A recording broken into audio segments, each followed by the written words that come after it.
raft of public information demonstrating that the Bush White House took no concrete steps to get al-Qaeda or Osama bin Laden prior to September 11, 2001. There may be something in Bob Woodward's book to add to that ever-lengthening and ever-infuriating list. Our fourth story in the countdown tonight, Woodward's revelations about just what kind of warnings the Bush administration had or did not have. Woodward's central thesis on this matter, in his words, that by July 10, 2001, CIA Director George Tenet and his counterterrorism chief, Cofer Black, had communications excerpts and other top-secret intelligence showing the increasing likelihood that al-Qaeda would soon attack the U.S.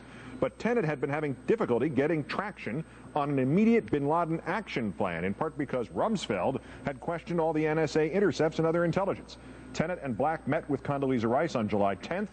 Rice this weekend denied it, but according to Woodward, she was polite, but they felt the brush off.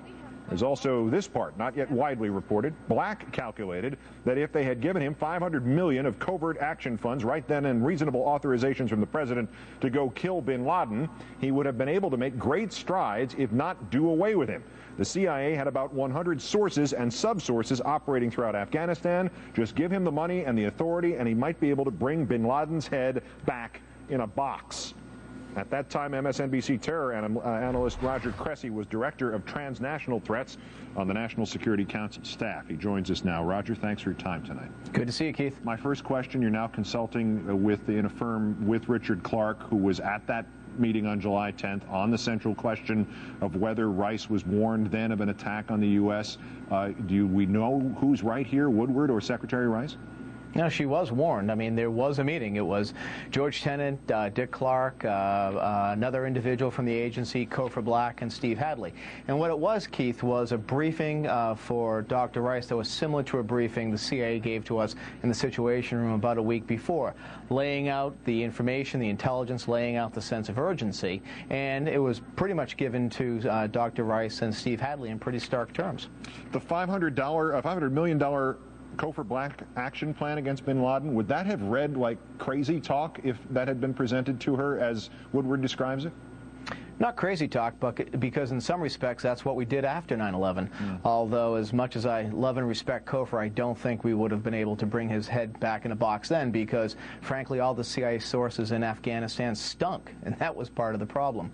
But that type of aggressive, robust covert action is ultimately what was implemented after 9/11. There have been reports that neither Secretary Rice nor Director Tenet nor Mr. Black had told the 9/11 Commission about the meeting on July 10th. NBC News learned that the 9/11 Commissioner, Richard Benveniste, and Rice's friend Philip Zelikow, who was the executive director on the panel, in fact did interview Tenet about the meeting. Can you reconcile those two accounts for us?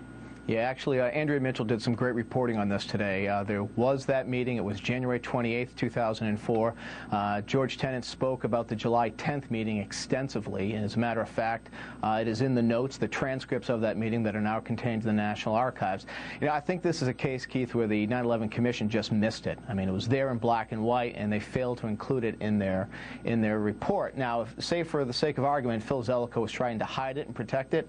You know Richard Benveniste, there's no way he would have allowed that to happen. So I just think it was a basic oversight by the Commission, very unfortunate, but I think that's what it was. Yeah, Mr. Black seems to see it in a different way. There's another overlooked passage in this book, and Woodward writes, Black felt there were things the 9/11 Commissions wanted to know about and things they didn't want to know about. Is the implication there that the desire, specifically on the 9/11 Commission for bipartisanship, might have led its members to turn some sort of blind eye to what would be politically volatile information either then or now?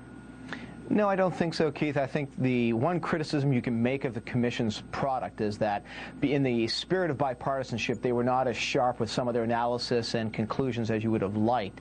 But the idea that they would have blindly and willfully ignored something like this, given some of the members of that Commission, people I know, I guarantee that was not the case. And lastly, Roger, about Secretary Rice's sharpness, she famously denied getting any warning before the August 6th PDB came to light. Last week, she denied that Dick Clark gave them a strategy to fight al-Qaeda left over from the Clinton administration.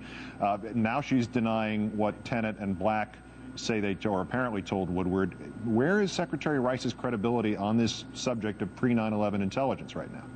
I just don't understand why she keeps denying what has actually happened, because it's really, there's no good reason for it.